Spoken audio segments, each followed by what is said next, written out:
But people die down there! And dying when you're not really sick is really sick, you know? Really! Hey, what's up, world? I got sort of an interesting video for you all. It's gonna be more like in the realm of speculation. I'm gonna include some fun facts in this video, some interesting historical elements, but for the most part, this video is going to be mostly speculation. So, about 5 months ago, I'm sure all of you know the Georgia Guidestones were destroyed. I put out this video, proof the club destroyed the Georgia Guidestones, right? And in this video, for those of you who haven't seen it, one of my pieces of proof that the club destroyed the Georgia Guidestones was the precise timing that the bomb at the Georgia Guidestones went off. So for those of you who don't know this, the bomb went off at 4:03 and 33 seconds in the morning. So here, I'll show you the clip that I used in my video. Let me play this.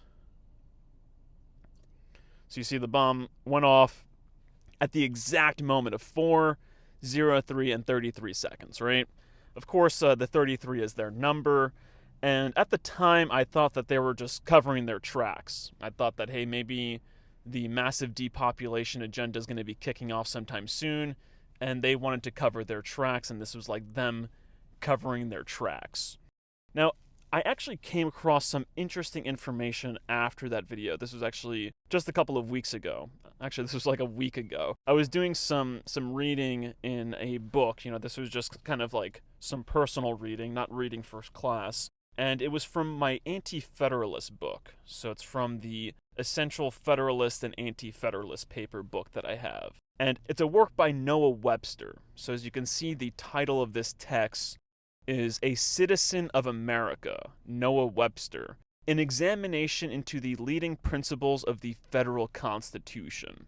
And essentially, after the Anti-Federalists had put out their criticisms against the Constitution, you had a lot of propaganda coming out in favor of the Constitution. And this is one of the examples. This is one of the pieces of propaganda that was circulated around the time to encourage people to adopt the Constitution.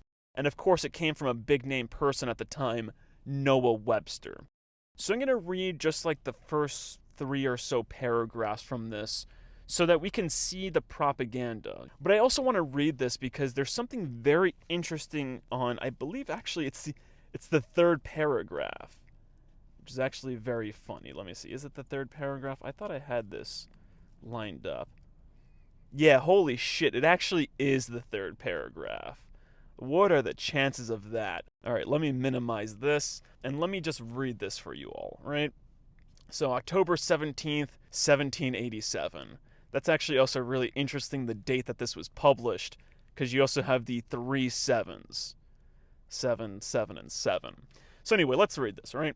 Of all the memorable eras that have marked the progress of men from the savage state to the refinements of luxury, that which has combined them into society, under a wise system of government, and given form to a nation, has ever been recorded and celebrated as the most important.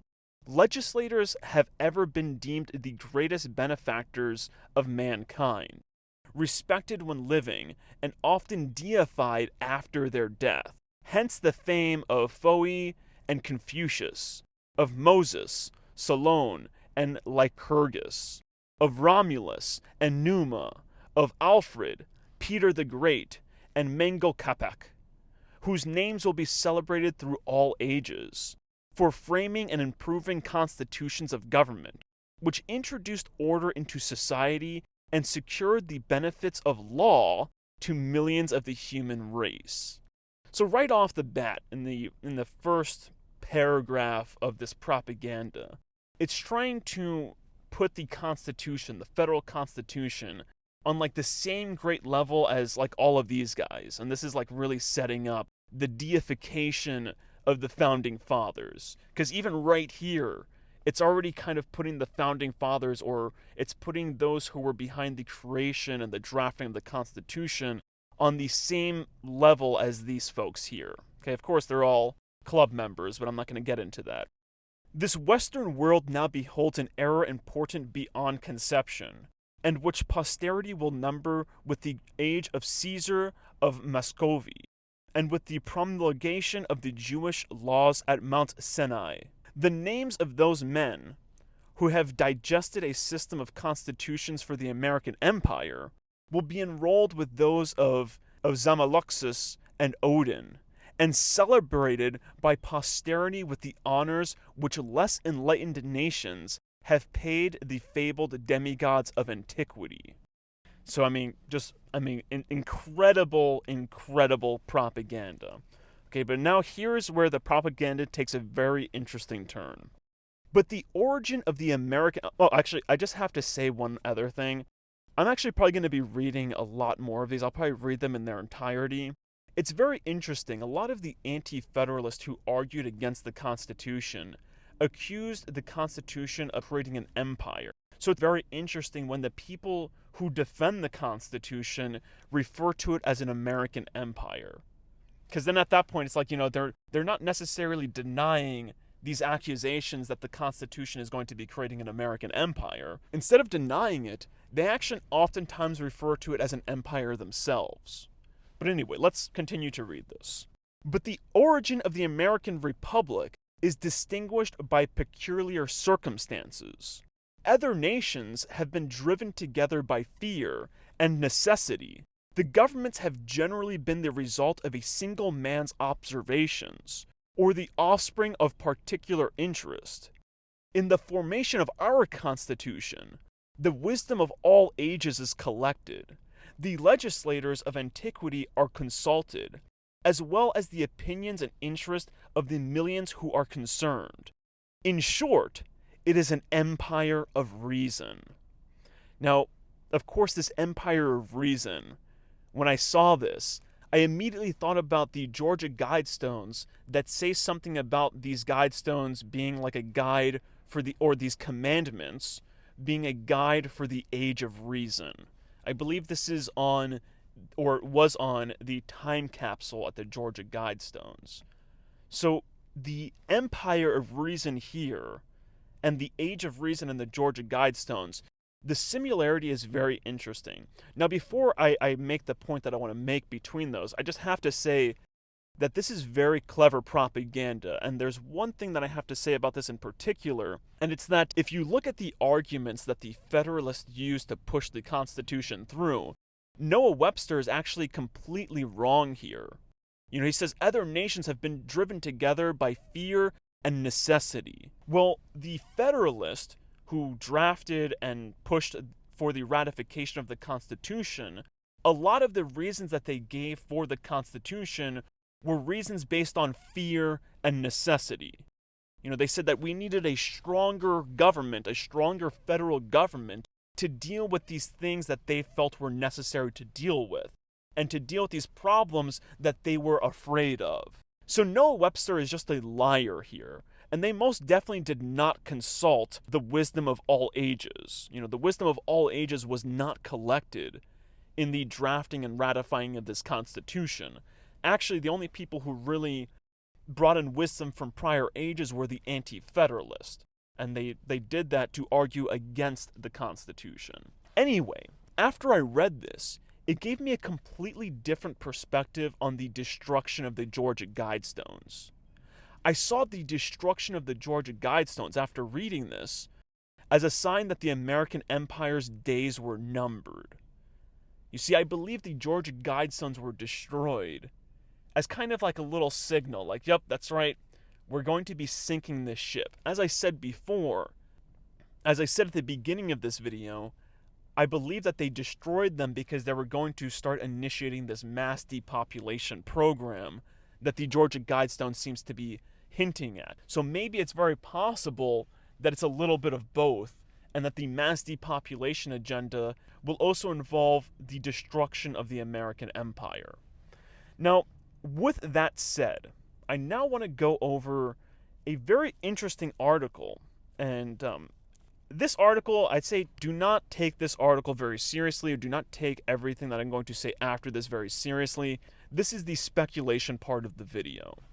So anyway, I came across this article about a comet, As the 20th century was drawing to a close, the Great Comet of 1997 appeared in the night skies over Earth, otherwise known as Comet Halley-Bob, that caused NASA Jet Propulsion Laboratory scientists at the University of Washington to release their document, Humans Have Feared Comets, Other Celestial Phenomena Through the Ages, wherein they stated, "The sky isn't falling, as Comet Halley-Bob continues to grow increasingly prominent in the sky.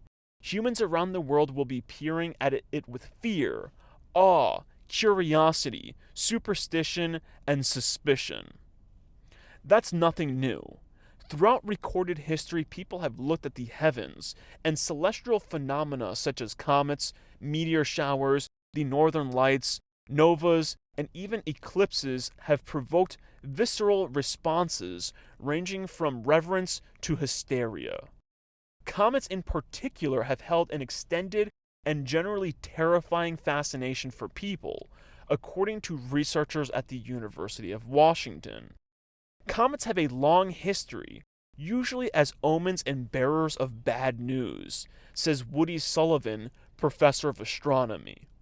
But on the other hand, the death of Julius Caesar was marked by a comet, and this was taken by the Romans as a sign of his divinity. And Napoleon made a fuss about the appearance of comets and some of his early military victories. Awful might be a better way to describe the impact of comets. It is often taken to mean dread, but it also can indicate greatness. Caesar and Napoleon aside, comets generally have been regarded unwelcome visitors over the years. Pope Calixtus III excommunicated Halley's Comet in 1456 as an instrument of the devil, and in the following century, the appearance of comets were seen by Inca and Aztec astrologers as signs of divine wrath, leading to the downfall of those empires to Spain. The 1835-36 return of Halley's Comet was said to have caused a large fire in New York, a Zulu massacre of Boers in South Africa, and the Mexican slaughter of Texans at the Alamo.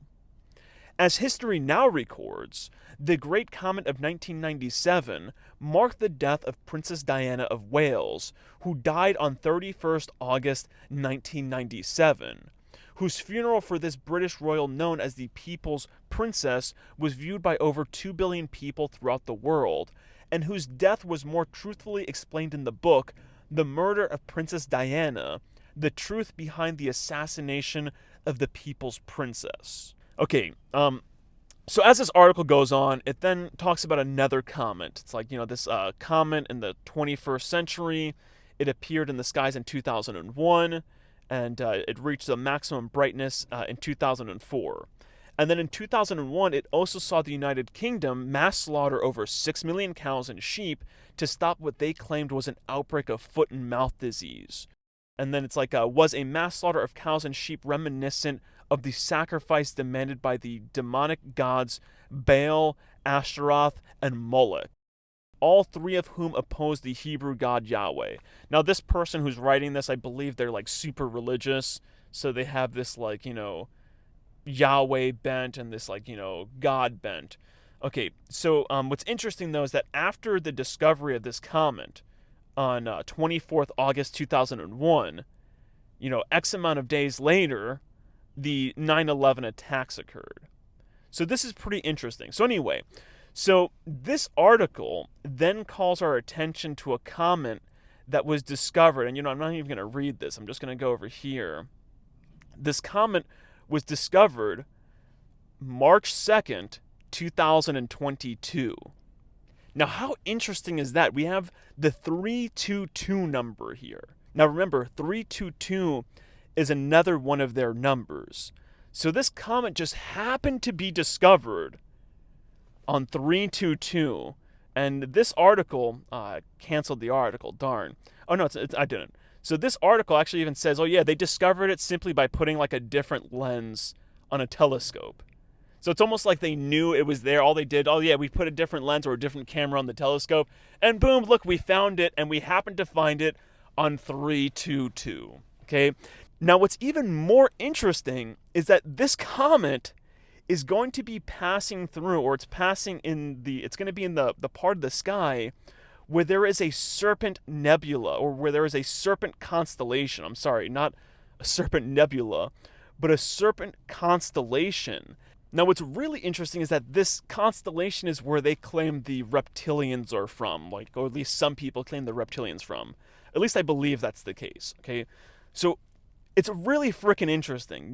The date, the number, the constellation that it's passing through, and so many other things. I mean, this person, they go with this whole thing here, but it's passing through this. The Serpent is a constellation in the northern celestial hemisphere, one of the 48 constellations listed by the 2nd century astronomer Ptolemy.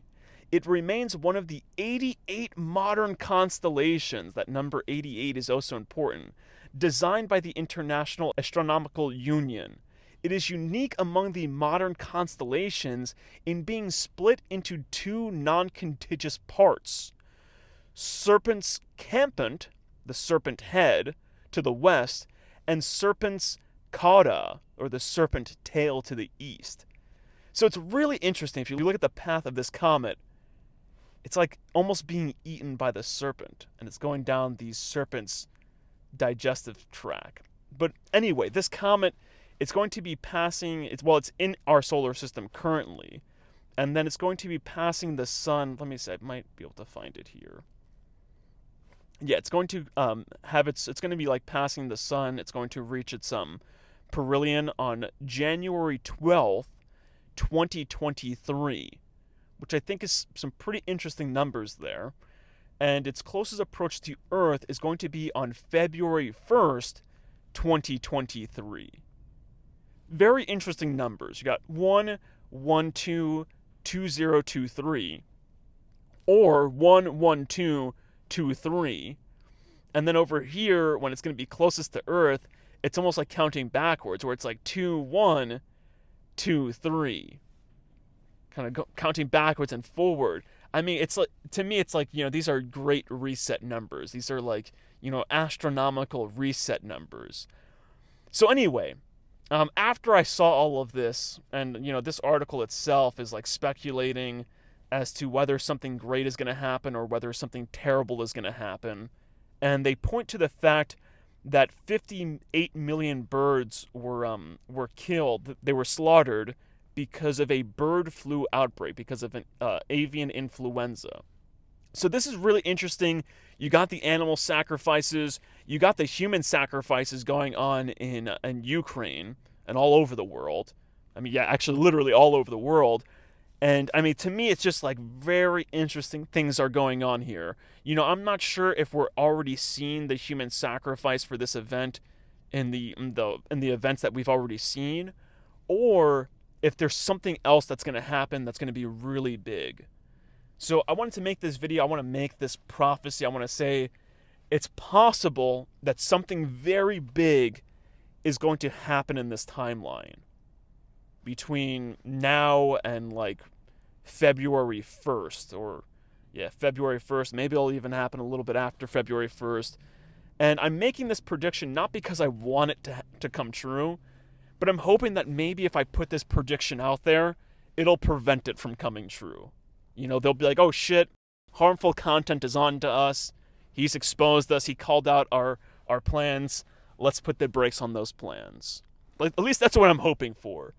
Because, I mean, there is a lot of just club occult numbers and symbolism going on here. But anyway, I'm going to leave the video here. I shall catch you all in the comment section and in the next video. And hopefully, I'm hoping that, nothing happens. That this is all just, numbers and nonsense. But, if it is all numbers and nonsense, then at least you guys got to see the Noah Webster propaganda, right? Anyway, take care of yourselves. You know what your problem is? You're all brains, not enough cock and balls.